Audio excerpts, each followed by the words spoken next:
पुढील कार्यक्रम प्रसारित करणारे आहेत जॉयस्मेर मिनिस्ट्रीचे मित्र आणि भागीदार.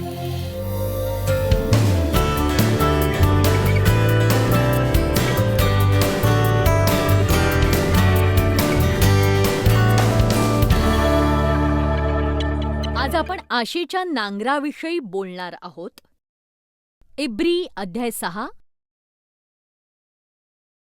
वचन 13. देवाने अब्राहामाला वचन दिले तेव्हा त्याला शपथ घेण्याकरता स्वतःपेक्षा कोणी मोठं नसल्यामुळे त्याने आपलीच शपथ वाहून म्हटले. देवाने बायबलची शपथ घेतली नाही. अवतीभोवती पाहून त्याने विचार केला, माझ्यापेक्षा मोठं इथे असं काहीच नाहीये, म्हणून मला वाटतं हे होण्यासाठी मीच शपथ घेतो. म्हणाला, मी तुला आशीर्वाद देईनच देईन व तुला बहुगुणित करीनच करीन. बहुगुणित. बघा, परमेश्वराने स्वतःचीच शपथ घेऊन म्हटलंय की तो तुम्हाला आशीर्वादित करेल व तुम्हाला बहुगुणित करेल. तुमच्यापैकी प्रत्येकाला परमेश्वर म्हणाला, मी तुम्हाला आशीर्वादित करीन आणि मी तुम्हाला बहुगुणित करीन. आणि ही वाढ म्हणजे अति तेजगतीने होण्याविषयी आहे. परमेश्वर फक्त असंच नाही म्हणाला, मी तुला आशीर्वादित करीन, तो म्हणाला, मी बहुगुणित करीन. ही वाढ म्हणजे अति तेजगतीने होणारी वाढ आहे. तर असं होतं की अब्राहाम दीर्घकाळ संयमाने वाट पाहत होता. बघा, दीर्घकाळ. मनात म्हणा, संयमाने सहन केलं. बघा, दीर्घकाळ संयमाने सहन करत वाट पाहत होता.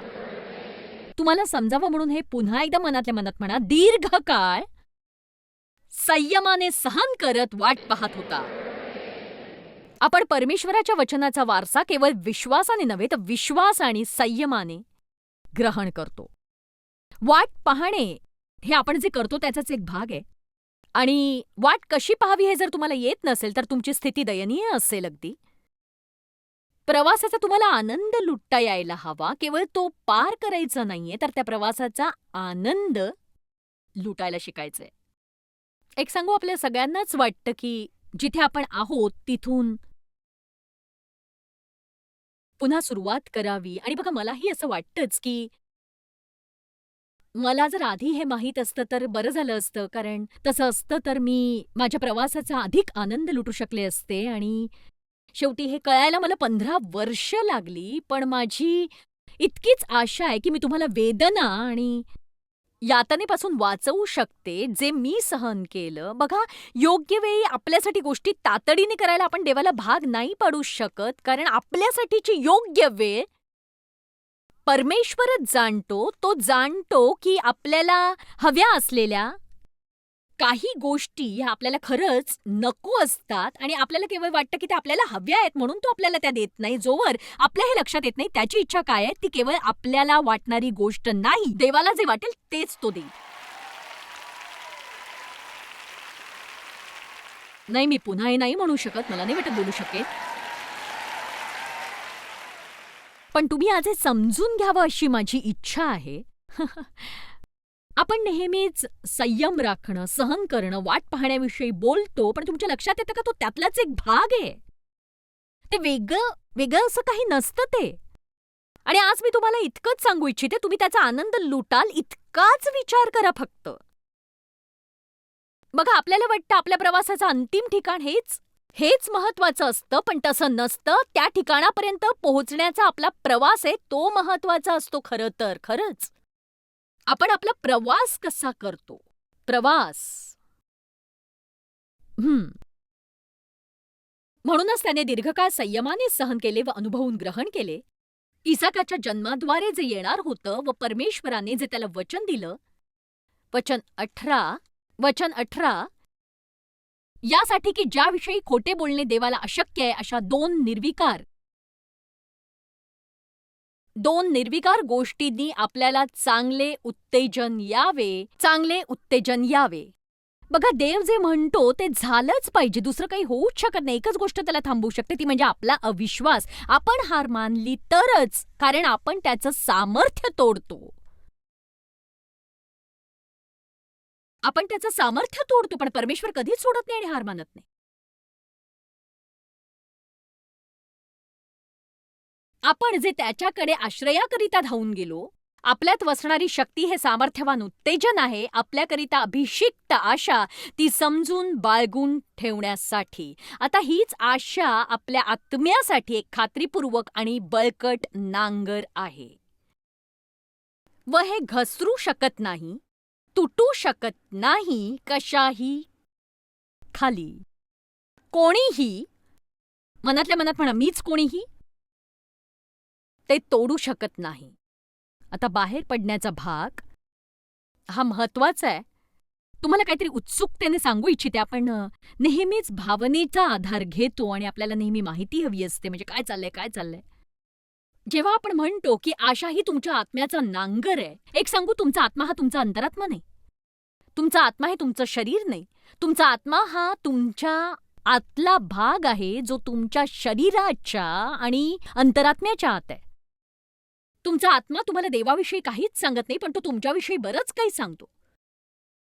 तुमचा आत्मा हे तुमचं मन, तुमची इच्छाशक्ती आणि तुमच्या भावना आहेत. तुमचा अंतरात्मा, माझा अंतरात्मा सांगतो आपल्याला काय हवं, आपल्याला काय वाटतं, आपण काय विचार करतो, ते देवाविषयी काहीच सांगत नाही. तुम्हाला देवाविषयी माहिती हवी, तुम्हाला आत्म्यात खोलवर जावं लागेल.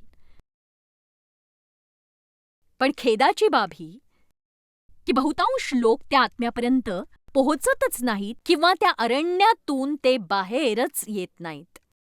खऱ्या अर्थाने अंतरात्म्यात वाटचाल करायला आपल्या जीवनाचा लगाम आपण आपल्या मनाला, इच्छाशक्तीला, भावनेला देतो, जे चुकीचं आहे. बघा, आपल्याला काय हवं, आपल्याला काय वाटतं, आपण काय विचार करतो, अशाने आपण किती काळ जगणार. काल जेव्हा मी इथे येऊन बसले माझ्या नेहमीच्या जागेवर, पुलपीठावर येण्याची वाट पाहत, उपासना फारच छान होती आणि ती संपते हे मला समजत होतं, पण मला परमेश्वराकडून काही काही जाणवत नव्हतं. मी काय करीन ह्याची कल्पना मला नव्हती. मला अभिषिक्त झाल्यासारखंही अजिबातच वाटत नव्हतं आणि मला वाटत होतं, देवा. आणि तेवढ्यात जणू प्रभू मला म्हणाला, मी तुझ्यात आहे. आणि बघा, जशी मी तिथून इथे आले, मी काय काय करणार आहे याची मला कल्पना नव्हती जराही. पण यालाच विश्वास म्हणतात प्रियांनो. मला काहीच कल्पना नव्हती, म्हणून मी जेव्हा तिथून इथे आले या पुलपीठावर, हुश! बघा, तुमच्यापैकी काही जण जीवनातल्या देवाचं सामर्थ्य अनुभवतच नाहीत, कारण तुम्ही पाय उचलण्याआधीच कसं वाटतं याची वाट पाहत राहता. पण देवाची इच्छा आहे तुम्ही पाऊल उचलावं या विश्वासाने की तुम्ही जिथे आहात तिथे तो तुम्हाला भेटेल. आणि आज जे मी तुम्हाला सांगू इच्छिते त्यापैकी ही महत्वाची गोष्ट आहे. जरी मला त्यावेळी ही महत्वाची वाटली नव्हती, पण माझ्या मनात काय आलं सांगू तुम्हाला, की ही तुमच्यापैकी काहींसाठी खूपच महत्वाची आहे. पाऊल उचलून बाहेर पडण्याचं एक कारण म्हणजे आशा होय. आशा हे आपल्या आत्म्याचं नांगर आहे. पाऊल उचलण्यानेच परमेश्वराचं वचन आपल्या जीवनात कार्यरत होतं. आणि बघा, मी असं नाही म्हणत की कट्टरपंथी आणि मूर्ख बना, पण थोडासा कट्टरपंथी आणि मूर्खपणाही बरं अमृत असण्यापेक्षा, नाही का?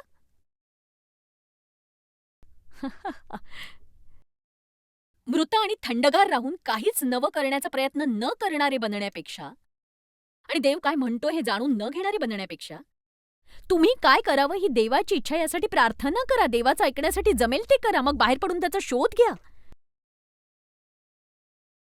मला एकदाही इतक्या इतक्या वर्षात जे मी करते, एकदाही नाही, एकदाही देवाने मला अपयश दाखवलं नाही. एकदाही नाही, कधीच नाही. एकदाही नाही, एकदाही नाही. पण अशाही वेळा असतात जेव्हा मी गोष्टी अनुभवते. कालचा दिवस तसा नव्हता, पण तुम्ही पाहिलं की परमेश्वराचं सानिध्य इथे होतं. तुम्ही हे समजून घ्या की मला काहीच जाणवलं नाही. मला ज्या प्रकारे वाटलं त्याची मला भीती वाटली.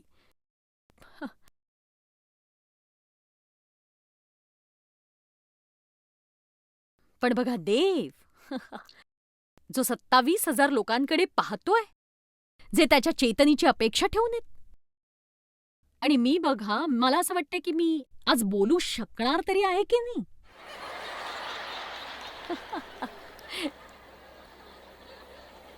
माझी इच्छा आहे तुम्ही हे समजून घ्यावं की सगळं बाहेर पडण्यात आहे. बाहेर पडण्यात. आणि मला विश्वास आहे की ही जागा शक्यतांनी परिपूर्ण आहे. परिपूर्ण भरलेली. आणि बघा, देवाने तुम्हाला केवळ तुमचा वेळ चांगला जावा म्हणून इथे नाही आणलेलं. जरी देव तसं करूच शकतो, आपला वेळ चांगला गेलेला त्याला आवडतो आणि आपल्याला ताजंतवानं वाटेल असं तो करतो. काहींसाठी हेच असू शकतं चांगलं, पण मला वाटतं तुमच्यापैकी काहींना देवाने इथे बाहेर पडण्यास प्रवृत्त करण्यासाठीच आणलेलं आहे. मग त्या छोट्या गोष्टी असतील. बाहेर पडा. त्या छोट्या असतील, त्या मोठ्याही असतील. पण देवाची इच्छा आहे की तुम्ही एक उत्साही जीवन जगावं, जिथे तो कार्य करू शकेल आणि सगळं झाल्यावर तुम्ही म्हणाल की अद्भुत आहे. खरं तर हे खरंच खूप मजेशीर आहे, कारण काल जेव्हा ही सभा संपली, कित्येक लोक मला येऊन म्हणाले की हे अगदी अद्भुत असं होतं हो. पण कमालीची बाब ही की काय झालं ते निश्चित कुणालाही ठाऊक नव्हतं नक्कीच.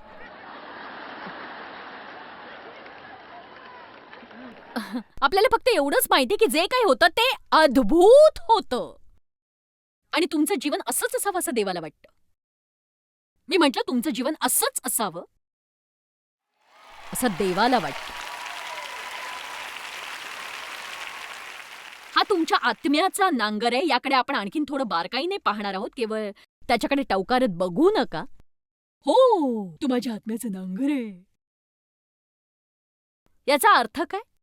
आपल्याला जहाजाचा नांगर माहितीये ना?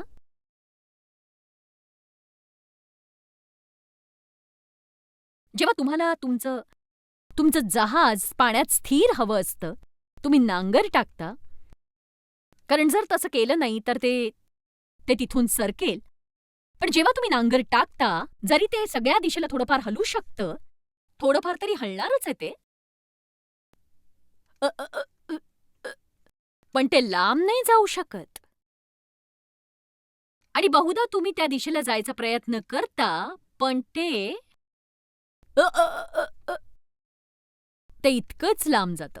आणि देवाने अशा या आत्म्याचं नांगर आपल्याला दिलंय. याचा अर्थ काय? म्हणजे काय? म्हणजे जेव्हा परमेश्वर मला एखादं वचन देतो, मी विश्वास ठेवते, पण माझं मन गोंधळून जातं, कारण मी थकते, शिणते, कारण मी खूप वेळ वाट पाहिलेली आहे. माझं मन म्हणतं तुला हे मिळणार नाही, हे तुझ्यासाठी नाही. सगळ्यांना आशीर्वाद मिळतात, पण तुला नाही. त्यापेक्षा सोडून दे, हार मान. तुला नाहीच मिळणार हे, तू हार मान, हार पत्कर. अ, अ, अ, अ. एक मिनिट थांब.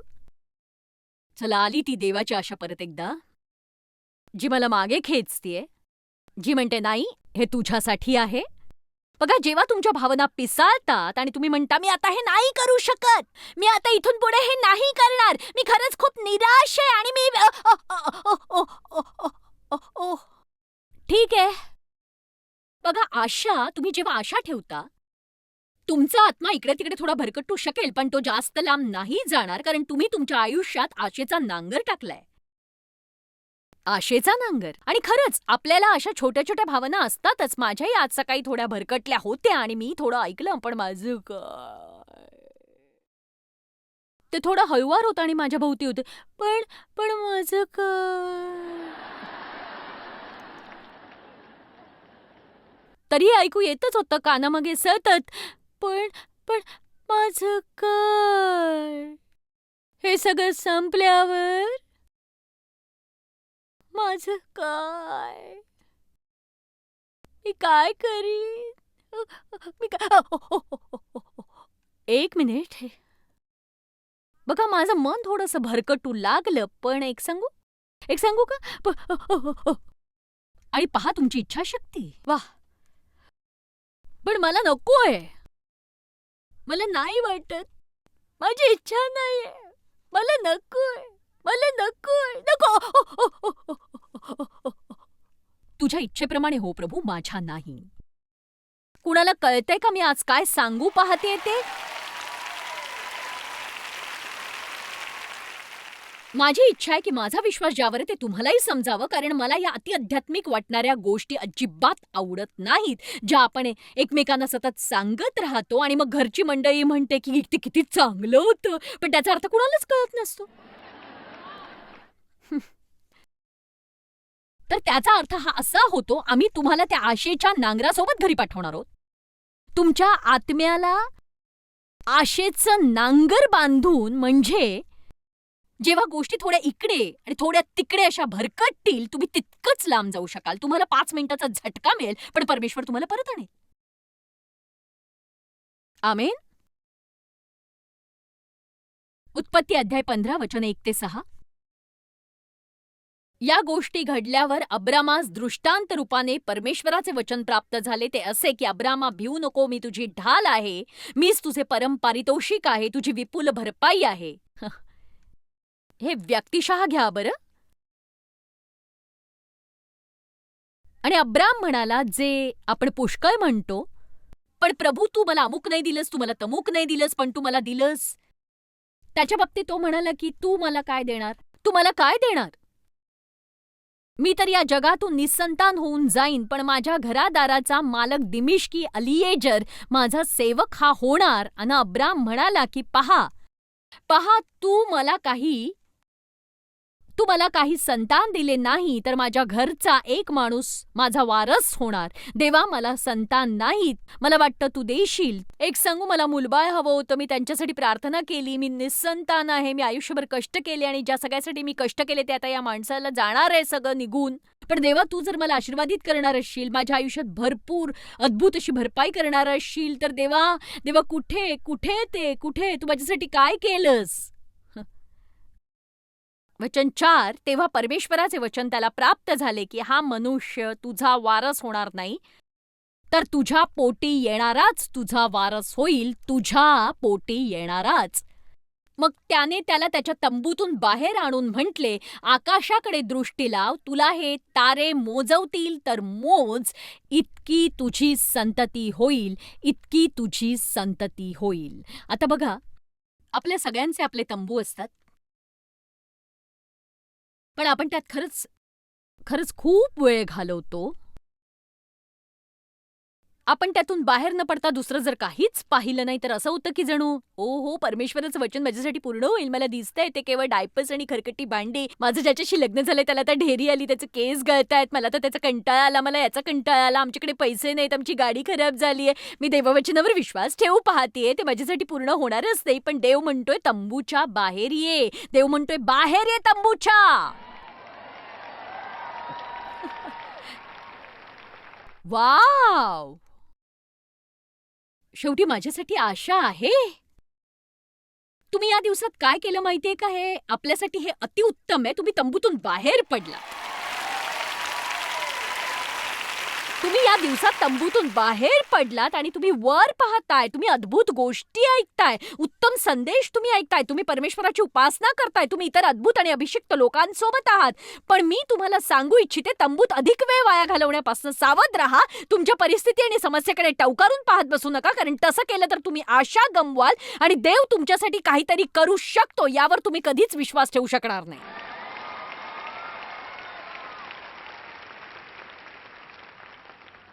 एक सांगू का तुम्हाला, तुमच्या घरात जर केवळ तुमचंच तारण झालं असेल, तर ही खात्री करून घ्या की तुमचे काही मित्र पवित्र आत्म्याने भरलेले ख्रिस्ती असतील, जे तुमचं प्रोत्साहन करतील, तुम्हाला उंचावतील आणि त्यांच्यासोबत वेळ तुम्ही निश्चितच घालवावा. नक्कीच. ऐकलत का? ऐकलत तुम्ही? कधीतरी वेळ असेल तेव्हाच अधूनमधून माझा कार्यक्रम पाहू नका, तर उठा आणि ती गोष्ट रोज करा. त्या दिवसासाठी लागणारं पौष्टिक तत्व तुम्ही घ्यायलाच हवं. केवळ माझंच नव्हे, तर इतर कोणी जे तुम्हाला आवडतात ते वचन तुम्ही ग्रहण करा. तुमच्या तंबूतून तुम्ही बाहेर पडा. तुम्ही तुमच्या बिलांकडे वेड लागेपर्यंत बघत बसू शकता. मला हे आवडतं. कित्येक वर्ष मी ते वाचलं, पण त्याचा अर्थच कळला नाही मला. तो आपल्या तंबूतून बाहेर आला. वाव! देव फारच मोठा आहे. बहुधा तो माझ्यासाठी सुद्धा करू शकेल. रोमकरास अध्याय 4 वचन 18.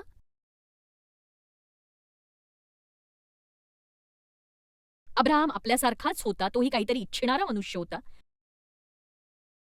त्याला सहन करावं लागलं, त्याला संयमाने वाट पाहावी लागली, त्याला दीर्घकाळ वाट पाहावी लागली आणि तसं करत असताना नवी दृष्टी प्राप्त होण्यासाठी त्याला बाहेर पडावं लागलं.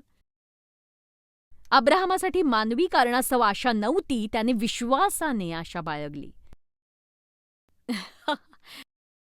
मला आवडतं हे वचन. किती जणांना नैसर्गिकपणे आशा बाळगण्याचं काहीच कारण नाहीये, जणू तुम्ही सगळीकडे पाहता आणि कुठे मार्गच दिसत नाही, मार्गच नाही. पण देवाने तुम्हाला या दिवसात तुमच्या तंबूतून बाहेर ये हे सांगण्यासाठी आणलंय की तुम्हाला आशा ठेवण्यासाठी कारणाची आवश्यकता नसते, कारण आशा ही परमेश्वरावर आधारित आहे. आमेन.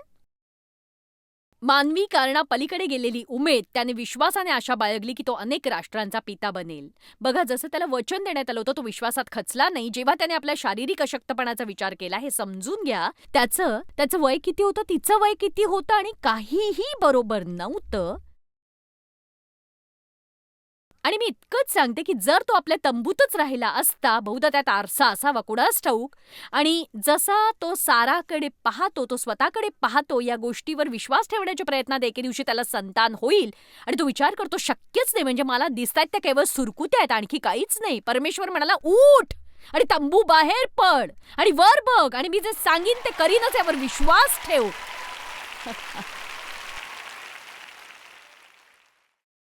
तुम्ही जर दीर्घकाळ आपल्या परिस्थितीकडे बघत बसाल तर तुम्ही अडचणीत असाल. मग तुम्ही दीर्घकाळ स्वतःकडेच बघत बसलात तर तुम्ही अडचणीत असाल. तुम्ही तुमच्या कमतरतांकडेच लक्ष केंद्रित केलं तर तुम्ही अडचणीत असाल. मग आपण आपल्या विश्वासाचा उत्पादक व पूर्ण करणारा येशू याकडे पाहत असावे. येशूकडे. मी काल काय करणार होते ते मला माहित नव्हतं, पण देवाला माहित होतं. मी बाहेर पडले आणि देव दिसला आणि त्याच रीतीने मी गेली 35 वर्ष माझं जीवन जगतेय. आणि तुम्ही असंच करू शकता. पण जॉयस मायर होणं कसं वाटत असेल कुणास ठाऊक. खरं तर काहीच वेगळं नाही. मग ते कुठले तरी आपटे काकू किंवा देशमुख काकांसारखंच असेल. आपण केवळ माणसं आहोत, अगदी तुमच्या आमच्यासारखे. आणि देव आपला वापर करतो, तो तेच तुमच्यासाठीही करेल. आशा नसतानाही त्याने विश्वासाने आशा धरली. अब्राहमाने आपल्या परिस्थितीकडे दुर्लक्ष केलं नाही. त्याने त्या पाहिल्या. तो किती म्हातारा आहे त्याला माहीत होतं.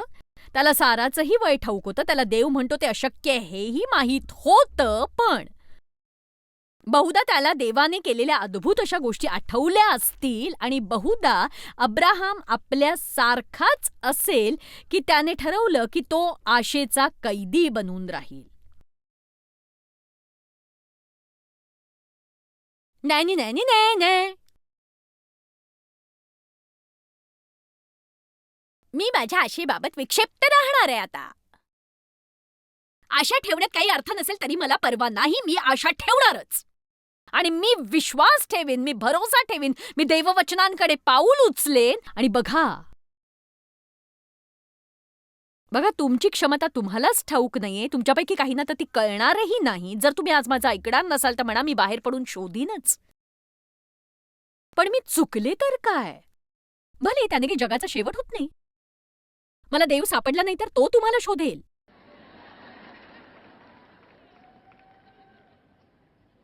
तुमचा आत्मा आणि त्याचं कार्य समजणं सगळ्यात महत्वाचं आहे. पुन्हा एकदा सांगते, कित्येक लोक हे आत्म्यात, मनात, इच्छाशक्तीत, भावनेत जगतात. मी ही गोष्ट पुढची 100 वर्ष शिकवू शकते आणि तरीही लोकांना याची गरज भासतच राहील. पण मला वाटतं, मला हवे, मला वाटते, मला वाटते, मला हवे, मला वाटते, मला हवे, मला वाटते. तुम्ही सतत लोकांचं ऐकत राहता, काय विचार करावा हे सांगत राहता. पण मला काय वाटतं, मला असं वाटतं, मला काय वाटतं. मला हवंय, देवा मला हवंय देवा, मला हवंय, मला वाटतंय, मला हवंय. त्याची इच्छा आहे की आपण म्हणावं की देवा तुझ्या इच्छेप्रमाणे हो. आता बघा, मी उद्धट बनू इच्छित नाही किंवा कठोरही वाटू इच्छित नाही. मला कोणाच्या भावना नाही दुखवायच्या. पण एक सांगू, आपल्याला काय वाटतंय याने काहीच फरक पडत नाही. अगदी काहीही फरक पडत नाही. अगदी काहीच फरक पडत नाही. परमेश्वराचं वचन काय म्हणतं याने फरक पडतो. आपल्या वाटण्याने नाही. आपण काही गोष्टींचा विचार न करायला शिकावं. आपण गोष्टींचा अतिविचार करतो. स्वतःला कसं वाटतं, काय हवंय हे विचारणं बंद करा आणि आणखीन खोलवर जगायला शिका. थोडं आणखी खोलवर जा. खरं तर आशा ही अतिशय सामर्थ्यशाली आहे. इब्री लोकासपत्र 6 अध्याय 19 वचन आपल्याला आठवण देतं की देवासोबत आपल्या आत्म्याचा नांगर आशा आहे आणि ते आपल्याला स्थिर आणि सुरक्षित ठेवतं. म्हणून तुमची परिस्थिती कितीही नैराश्यजनक असली तरीही तुम्ही देवावर अवलंबून राहू शकता आणि तुमच्या जीवनातल्या योग्य वेळेसाठी तो तुमचा मदतगार आहे. तो तुमची सुटका करणार आहे. आणि बघा, एकच गोष्ट आपल्याला भक्कम ठेवते, ती म्हणजे देवाचं वचन. जॉयस मायर मिनिस्ट्रीज करता तुम्ही खूप मौल्यवान आहात. आम्हाला तुमचं कौतुक आहे आणि जगभरामध्ये हे सेवा कार्य शक्य करण्याकरता आम्ही आमच्या मित्रांचे आणि पार्टनर्सचे आभारी आहोत. आम्ही एकत्रितपणे भुकेल्यांना खाऊ घालतो, गरिबांना वस्त्र देतो आणि राष्ट्रांना सुवार्ता सांगतो. तुमच्या प्रार्थनेच्या विनंती करता आमच्याविषयी आणखी माहिती मिळवा. जॉयसच्या कॉन्फरन्सच्या तारखा पहा आणि ख्रिस्ताची प्रीती जगभरामध्ये पसरवण्याकरता आमचे सहभागी व्हा.